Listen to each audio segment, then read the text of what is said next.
Hi, in this video we are going to discuss about thalamus. So mostly in the exams, the most common question that was asked is describe the connections and functions of the thalamus. So we will quickly see these connections and functions. So in the introduction of the answer, you can start by writing about the basic structure of thalamus and the different nuclei that are present. So we know that thalamus is an egg-like structure which is divided by the internal medullary lamina into three groups, which are the anterior, the medial group and the lateral group. Now the medial group consists of the centromedian nucleus, midline nucleus as well as the intralaminar nucleus. These are the three major nuclei which is present in the medial group. Now the lateral group is again divided into a lateral group and a ventral group. So the lateral group consists of the lateral dorsal, the lateral posterior as well as the pulvinar group, whereas the ventral group consists of the ventral anterior, ventrolateral and ventral posterior. So you can draw this diagram for your exam because it shows all the nuclei. Now the thalamus also consists of this lateral geniculate body and the medial geniculate body, right? Now as a flow chart, we can say that thalamus consists of the anterior, medial and lateral group. The anterior group consists of the anterior nucleus. Medial group consists of the centromedian, midline and intralaminar nucleus. Lateral group is divided further into a lateral and a ventral group. And lateral group contains a lateral dorsal, lateral posterior and pulvinar. Whereas the ventral group consists of the ventral anterior, ventral lateral and ventral posterior group. So these are the different nuclei which is present in the thalamus. So now we have to learn about the connections. So what are the connections of these nuclei? So let us see each group by group. Like first we'll see about this ventral group. The ventral anterior, ventral lateral and ventral posterior, right? So the ventral anterior nuclei, it receives its afferents from the globus pallidus and the substantia nigra. Remember in basal ganglia we had studied about this globus pallidus and substantia nigra, right? And we also said that there's a motor loop because globus pallidus internus gives its information to the thalamus, from thalamus to the cortex and from cortex back to the basal ganglia, right? We had talked about the motor loop there.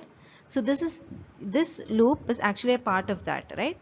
So from the basal ganglia, that is from the globus pallidus and substantia nigra, it receives afferents. The ventral anterior nucleus receives afferents from the basal ganglia and its efferents are to the premotor area. Okay. Next, the ventral lateral group receives information from the dentate nucleus of the cerebellum. So here again, remember in cerebellum we had said that there is a dentato-rubro-thalamo-cortical tract, right? See, that is the same thing here. So ventral lateral group receives information from the dentate nucleus of the cerebellum and it projects onto the motor area 4.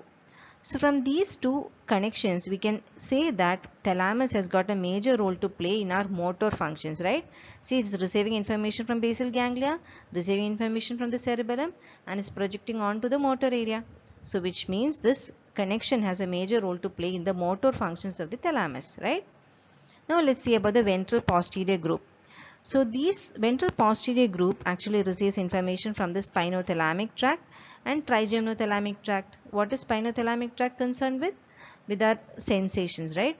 So these two connections receives information from the sensations of the body as well as sensations of the face, right? And it projects on to the sensory area of the cortex, area 3, 2 and 1. Which means it is this connection that is responsible for the thalamus being the relay station for all somatic sensations. Okay, so because this ventral posterior group, it receives information about the sensations from the body and projects onto the sensory area of the cortex. So that is the connection of this ventral group. Now let's see about our lateral geniculate body and medial geniculate body. So the lateral geniculate body receives its afferents from the superior colliculus. What is superior colliculus involved in? It's involved in our visual pathway, right? And then it gives off its efferents to the visual areas of the cortex.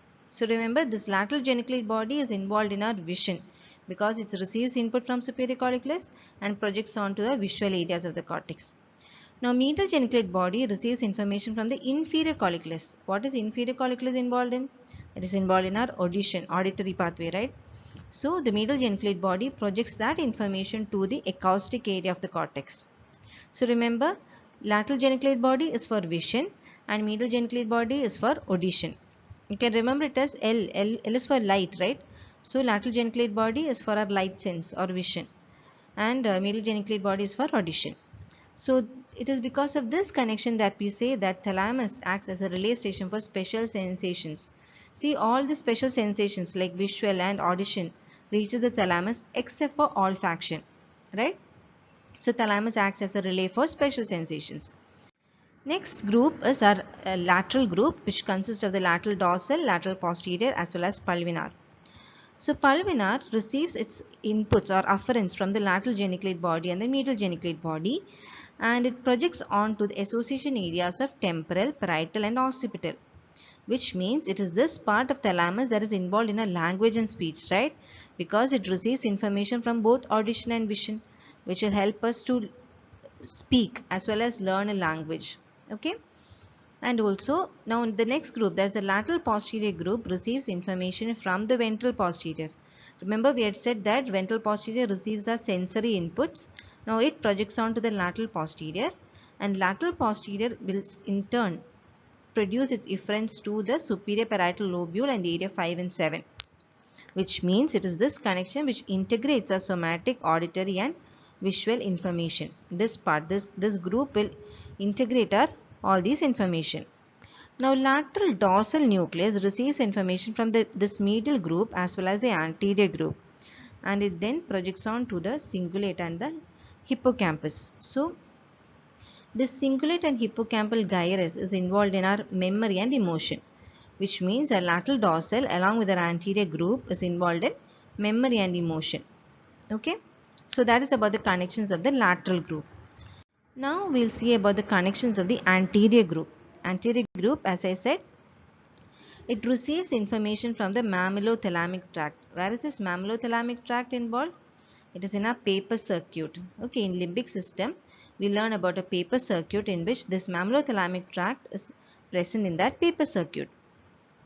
So its efferents are sent on to the lateral dorsal nucleus. From there, as I said before, it projects on to the cingulate and the hippocampus. So here again, this anterior nucleus is involved in our memory and emotion because it's a part of this paper circuit, right? Next, we'll see about the medial group. Now, medial group of nuclei is actually a non-specific nuclei, which means it receives inputs from a lot of areas like reticular formation, hypothalamus, and many other inputs, and then it diffusely projects on to the cortex. See, because it receives information from the reticular formation, we can say that it's involved in sleep as well as arousal mechanism. So even in EEG, we get those synchronized waves because of this diffuse projections onto the cortex. Okay, so that is the role of this medial group of nucleus, right? So that was about the connections. Now we'll quickly see the functions. See, actually from this connections itself, we can understand the functions, right? First, as I said, thalamus is involved in the motor functions because of its involvement in the ventral lateral and ventral anterior nucleus. It's a relay station for all somatic sensations, and also it's got sensory motor coordination. So these three functions are mainly the function of our ventral group of neurons, right? And then we said it's a relay for special sensations because lateral geniculate body and medial geniculate body is involved. And then we said thalamus has a role to play in language and speech because of its role in the lateral nucleus, right? Pulvinar and lateral posterior and lateral dorsal. It is also involved in subcortical perception of sensations, and because anterior nucleus is involved, it's got a role in memory and emotion. And because of the medial group, it's got a role in arousal mechanism, synchronization of EEG, as well as a role in sleep. So if you remember the nuclei and its connections, it will be easier to memorize these functions. Okay. Now, as an additional scoring point, you can also write about this Dejerin-Rossi syndrome or thalamic syndrome. In this, basically, there's a thrombosis of the posterolateral branch of the posterior cerebral artery, and so there's a lesion in the ventral posterior nucleus. So what will happen is, if ventral posterior nucleus is affected, we know there will be all this. It receives inputs from all the sensory pathways, right?